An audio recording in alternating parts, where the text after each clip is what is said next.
And on the line now on 91.3 Sports FM with Spoked, we have Andrew Dow. G'day, Andrew. Welcome to the show. Hey, guys. Thanks for having me on. Not a problem, mate. Okay, we know you're in the basketball field, you're doing your thing, but now you've come up with a new thing called, I think it's called a bit of four-wheel driving in a wheelchair. So tell us a little bit more about that and how does it all work out? Yeah, it's still a new thing, so it doesn't really have an official name because it's not an established sport just yet. But I like to simply call it off-road hand cycling, and that's really hand cycling off-road. Righto. And the equipment that we use, it's a trike. It's 3 wheels. So we got 2 wheels at the front, 1 wheel at the back. So I guess if we're referring to the equipment, we can just call it trike simplicity, or if we're talking about the activity, we can call it off-road hand cycling. What I need you to do for the crowd, so they know what they're sort of going to understand, is give them a little bit of a background of it, and also what I want from you is comparing it to like a hand cycle. How does it? It's obviously work a different way and different things. So give us a little bit of a rundown on it. Okay, well, just my background. For those that don't know, I actually had my accident while mountain biking over in Queensland. This was over back in 2008. And I just came off my bike real badly and broke my back at T10 level, which has left me paralysed down from there. So mountain biking has always been a big part of me, and prior to my injury, I was riding for about 4 or 5 years and really picked it up over in Queensland. It's just one of those sports that, really gave me a big kick. So it was just a matter of time before I found a new bit of equipment that would get me back out there, off-road, into the hills, out into the mountains, and comparing them with hand cycles, which you would take on a field surface onto a road, they're a lot more robust. They've got they're built to the shock of taking mountains, taking corners, bends, jumps, log rolls, that sort of thing.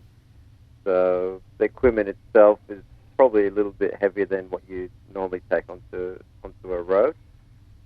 They've got shock absorbers on each of the wheels.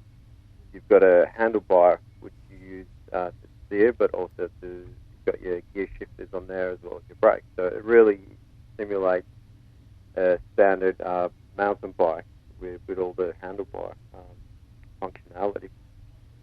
Mate, in regards to that, what's your stability like? Because I've seen a couple of photos, and I've seen the little video that you've put up online. Except for you being really a little bit of a celebrity now, being interviewed by 10 and ABC.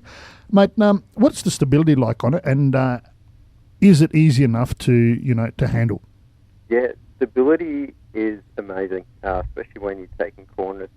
Again, as we know, with normal on-road hand cycles, you've got a lower center of gravity, plus you got 3 wheels making contact there. You've got a bit more traction, so you can take corners a little bit sharper.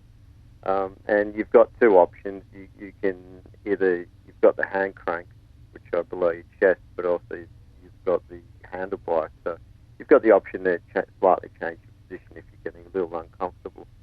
The stability, going uphill, you've got gears which go really, really low, so you can take some very steep hills. We're looking about things between 30 up to 40 degree inclines. So it's really made for getting up a hill, and once you're going down, it's really just the gravity that's taking you down. Now you mentioned that it's very, very new in terms of I guess to the world of wheelchair sports and things like that. Where are you looking at taking the bike?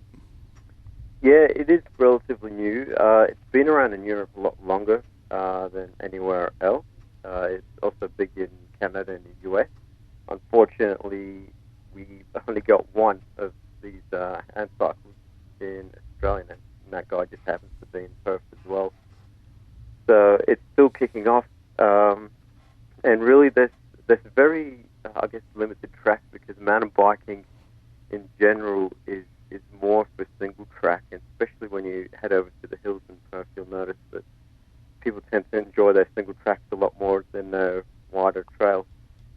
But that's something I'm looking at getting into, and trying to find as many tracks that are wide enough, and usually it's the fire break that will give us, the best option to take a 1 meter wide hand cycle out. So you were, I was talking to you sort of earlier, about 2 weeks ago. You were looking at doing a couple of the the mainstream cycling tracks across Australia. You still looking at something like that in the future?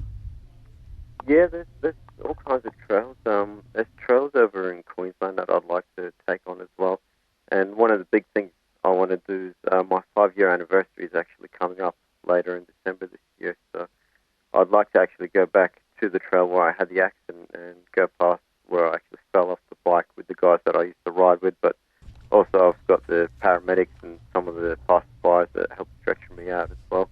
There's a lot of other events as well towards northern part of Australia, the Gibb River Challenge, which is one of them.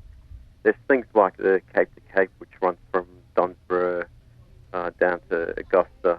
So it's just a matter of seeing if the full length of these trails are accessible enough. One of the other things as well is completing large sections of the Mundabiddi Trail, and for a bit of background on that, that runs from Albany to Mundaring, which is actually the longest continuous trail of its kind in the world. That's been internationally recognised by National Geographic, and that's just one of those things that will be great to ride on, especially being one of the first people on a hand cycle to do it.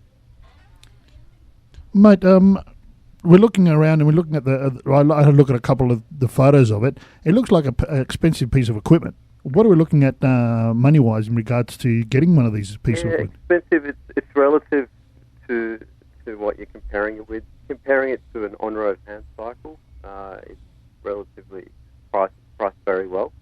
We're looking at about $9,000, and this bit of equipment is actually made in Poland. They're the only guys that make this particular design.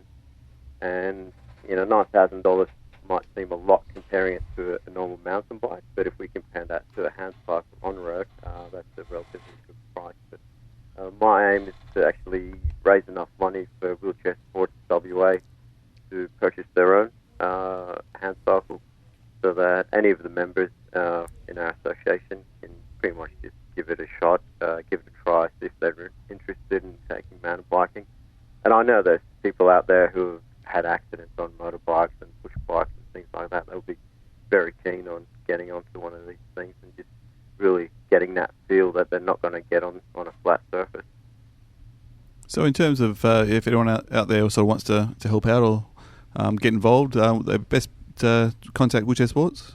Absolutely. The easiest way is probably go to my website, which links to my Everyday Hero account, and all the funds go directly to Wheelchair Sports that way. And my website is www.breaktheboundary.com, and that's one word there. So if they just go to the menu, there's the donation link down there, and that will go to the Everyday Hero. And again, if you do online payments, it all goes through Wheelchair Sports. Everything's tax deductible, over $2 there. So again, it's equipment which will be out there for all the members and not just for me to use as well. All right, well, thank you very much for having a chat with us, Andrew. And yeah, like we said, if anyone wants to get in touch, you can either do it through Wheelchair Sports or through Andrew's website. Thanks a lot, guys. I really appreciate the time. All right, so this is SPOKED 91.3 Sports FM.